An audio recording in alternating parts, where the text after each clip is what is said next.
एक साधक ने ईश्वर के बारे में, भगवान के बारे में महर्षि रमण से प्रश्न किए। उसने पूछा कि महर्षि, क्या मुझे ईश्वर का ज्ञान हो जाएगा? तो महर्षि ने कहा, हाँ, ईश्वर आप में ही तो है, उसे बाहर मत ढूंढो, स्वयं को खोज लो, तुम्हें ईश्वर का भी पता लग जाएगा।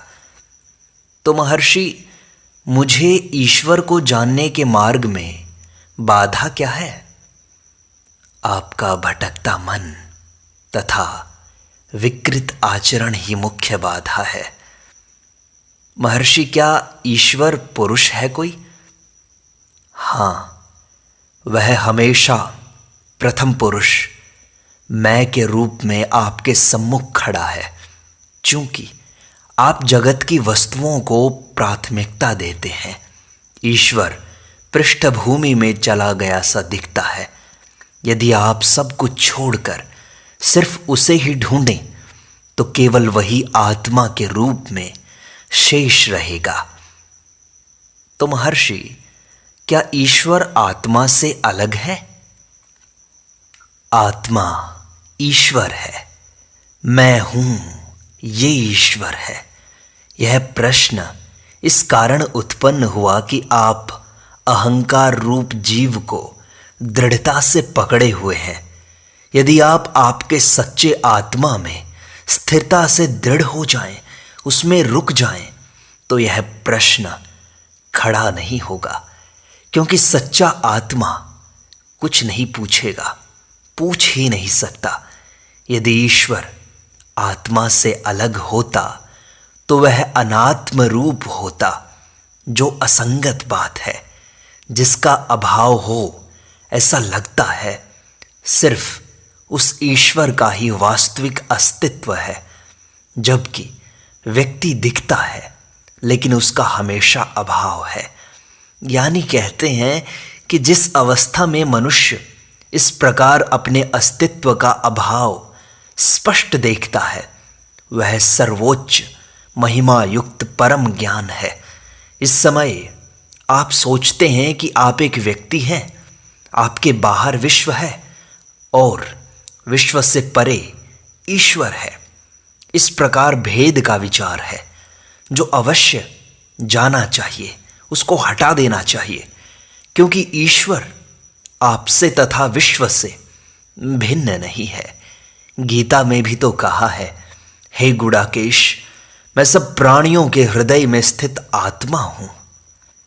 सब भूतों का आदि, मध्य और अंत मैं ही तो हूं।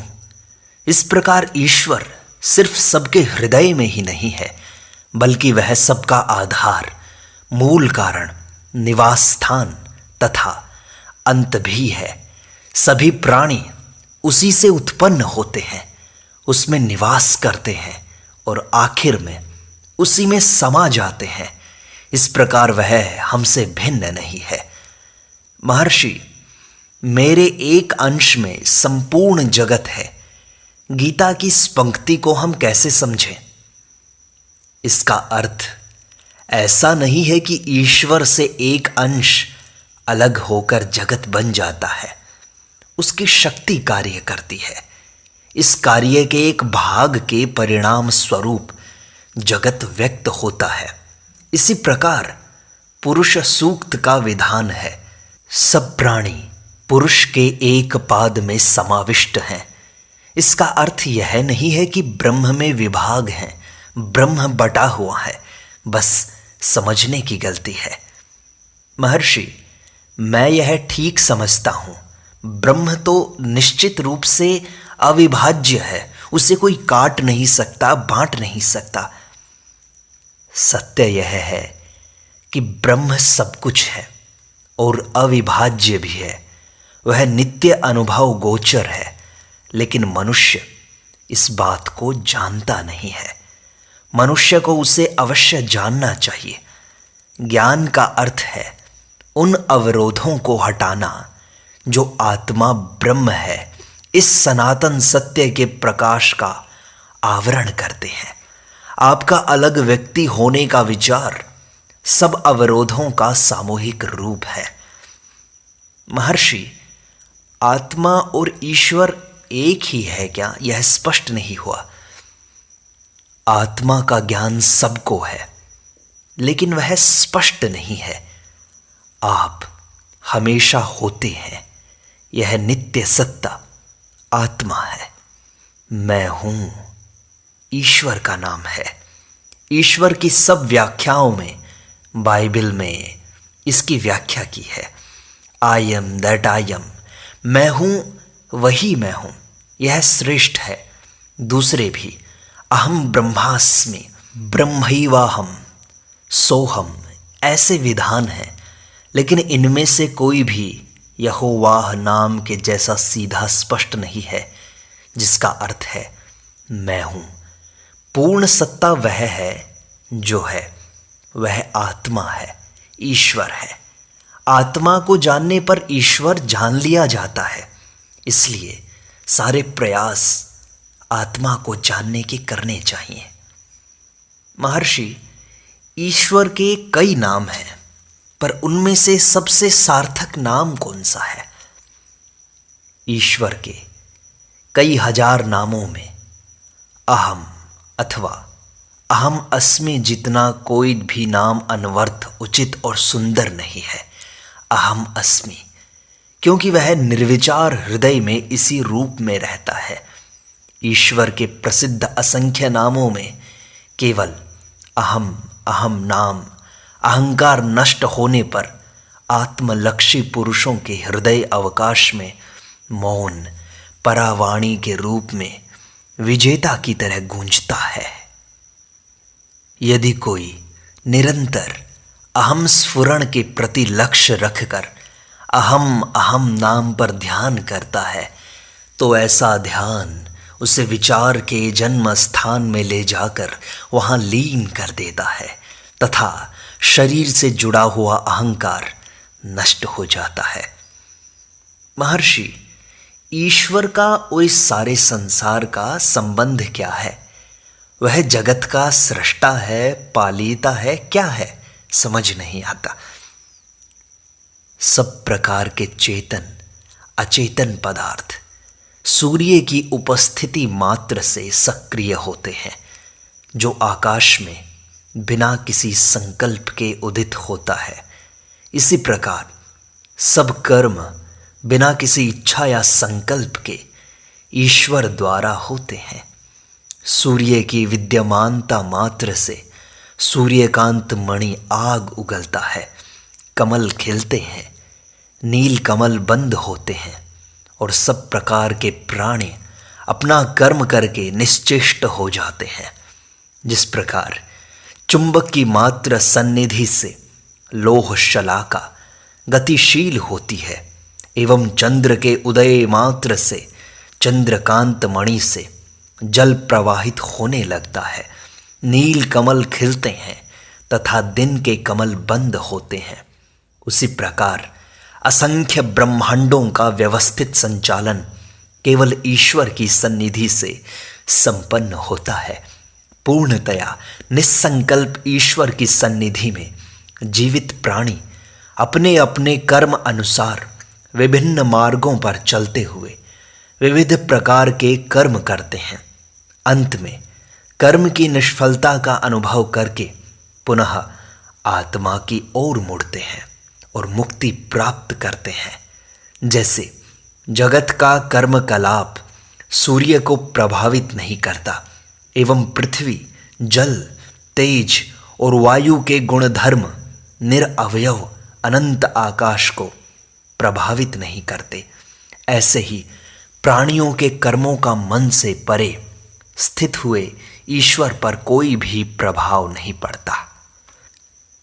महर्षि, ये सृष्टि, सारा संसार शोक, दुख एवं अनिष्टों से भरा हुआ क्यों है? ईश्वर की इच्छा के कारण। तो महर्षि, ईश्वर की ऐसी इच्छा क्यों हुई? यह प्रश्न गहन है, असमाधेय है, इसका समाधान नहीं हो सकता, चाहे कितने भी प्रश्न पूछ लो। यह प्रश्न समाधान होने वाला नहीं है। उस शक्ति पर किसी भी हेतु का आरोपण नहीं किया जा सकता। उसे एक अनंत, सर्वज्ञ, सर्वशक्तिमान ईश्वर के विषय में किसी इच्छा या लक्ष्य प्राप्ति रूप प्रयोजन का विधान नहीं किया जा सकता। अपनी सन्निधि में होने वाले कार्यों से वह हमेशा अनछुआ रहता है, अस्पृष्ट रहता है। सूर्य एवं जगत के कार्यों की तुलना कीजिए। वह एक जब अनेक बनता है तो इसके पीछे किसी जिम्मेवारी या हेतु का आरोपण करना सर्वथा निरर्थक है। महर्षि, क्या सब कुछ ईश्वर की इच्छा से होता है? सर्वशक्तिमान ईश्वर के नियमों के विरुद्ध कोई भी कुछ भी नहीं कर सकता। इसलिए दुष्ट, मार्ग भ्रष्ट, भ्रांत मन के सारे उपद्रवों का त्याग करके ईश्वर के चरणों में मौन रहना श्रेष्ठ मार्ग है। महर्षि, पुण्य पाप के अच्छे बुरे फल देने वाला ईश्वर नाम का भिन्न विशेष पुरुष है क्या? हाँ, वह कैसा है? ईश्वर का नाम भी नश्वर, शरीर युक्त मन व्यक्तित्व है, लेकिन साथ ही उसमें आंतरिक मुक्ति एवं शरीर मन से परे चैतन्य होने की दृष्टि भी है। विश्व का सर्वोच्च सृष्टा पुरुष ईश्वर है, लेकिन यह बात उन लोगों की सापेक्ष दृष्टि में सच है जो वैयक्तिक जीव भाव के अस्तित्व को सत्य मानते हैं एवं जिन्होंने अभी परम सत्य का साक्षात्कार नहीं किया है। परमार्थ सत्य के दृष्टिकोण से ज्ञानी एक अपौरुषेय निराकार आत्म तत्व से भिन्न अन्य किसी के वास्तविक अस्तित्व का स्वीकार नहीं कर सकता। ईश्वर का भी भौतिक शरीर होता है, आकार और नाम भी होता है, लेकिन वह इस भौतिक शरीर जैसा ठोस नहीं होता। भक्त के द्वारा अपनी भावनानुसार रचे हुए उसके रूप का दर्शन किया जा सकता है। ईश्वर के अनेक नाम रूप होते हैं तथा प्रत्येक धर्म में भिन्न भिन्न होते हैं। उसका और हमारा तत्व एक अद्वितीय निराकार सत्ता रूप आत्मा एक समान है। अतः जिन रूपों में वह व्यक्त प्रकट होता है वे कृत्रिम दिखावा मात्र होते हैं। विश्व के सब जीवों तथा पदार्थों में ईश्वर व्याप्त है। सब जीवों एवं पदार्थों की समष्टि ईश्वर है। वह एक ऐसी शक्ति है जिसका छोटा सा अंश संपूर्ण ईश्वर के रूप में प्रकट हुआ है और शेष भाग अव्यक्त रूप में सुरक्षित रहता है। यह अव्यक्त सुरक्षित भाग एवं भौतिक विश्व रूप में अभिव्यक्त भाग दोनों मिलकर ईश्वर का पूर्ण स्वरूप बनता है। तो महर्षि, अंततो गत्वा ईश्वर असत्य है क्या? ईश्वर विषयक हमारे ख्याल से उसका अस्तित्व प्रमाणित होता है। पहले हमें वह किसका ख्याल है यह जानना चाहिए। ख्याल हमेशा करने वाले के अनुसार ही होता है। ढूंढ निकालिए कि ईश्वर का ख्याल करने वाले आप होते कौन हैं, आप हैं कौन, और सारे प्रश्नों का समाधान झट से आपको मिल जाएगा। ईश्वर, परमात्मा, सृष्टा, परम पुरुष, सबसे आखिर में लुप्त होने वाला असत्य आकार है। केवल निराकार पूर्ण सत्ता ही सत्य है। इसलिए न केवल विश्व, न केवल अहंकार, बल्कि परम पुरुष परमात्मा भी असत्य है। हमें पूर्ण को ही प्राप्त करना चाहिए, उससे कम किसी को भी नहीं। महर्षि, आप कहते हैं कि सर्वोच्च ईश्वर भी केवल एक ख्याल है। उसका यह अर्थ नहीं कि ईश्वर है ही नहीं। नहीं, ईश्वर अवश्य है। तो महर्षि, वह किसी विशेष स्थान में या विशेष आकार में होता है क्या? यदि वैयक्तिक जीव एक आकार है तो उसका मूल आत्मा जो ईश्वर है उसे वह साकार दिखेगा। जब तक मनुष्य ने आत्म साक्षात्कार नहीं किया है तब तक उसके लिए ईश्वर भी साकार दिखेगा। यदि मनुष्य स्वयं निराकार हो तो जैसे अन्य पदार्थों का ज्ञान नहीं होगा, यह कैसे कहा जा सकता है कि ईश्वर साकार है। दीर्घ काल तक किए गए ध्यान से भक्त जिस किसी रूप का निरंतर चिंतन करता है वह स्वरूप ईश्वर धारण कर लेता है। इस प्रकार यद्यपि वह अनेक नाम रूप धारण करता है, ईश्वर वस्तुतः निराकार चैतन्य है। जहाँ तक ईश्वर के निवास स्थान का सवाल है, वह हृदय के अलावा अन्य किसी स्थान में निवास नहीं करता। अहंकार के कारण उत्पन्न हुए भ्रम से, अर्थात मैं देह हूं, इस विचार से ईश्वर का साम्राज्य कहीं और मान लिया जाता है। निश्चित मानिए कि हृदय ईश्वर का साम्राज्य है। जानना चाहिए कि आप वह पूर्ण प्रकाश हैं जो ईश्वर के साम्राज्य का अस्तित्व संभव बनाता है और उसे अत्यंत आश्चर्यमय स्वर्ग के रूप में प्रकाशित करता है। इस सत्य को जानना ही ज्ञान है। इसलिए ईश्वर का साम्राज्य आपके भीतर है। तुरीयातीत रूप वह अनंत आकाश जो अकस्मात परिपक्व साधक के हृदय में पूर्ण चित्तलय होने पर नए और पहले न जाने गए अनुभव के रूप में प्रकाशित हो उठता है, वही शिवलोक ईश्वर का साम्राज्य है जो आत्म प्रकाश से जगमगाता है। महर्षि, क्या ईश्वर सब कुछ जानता है?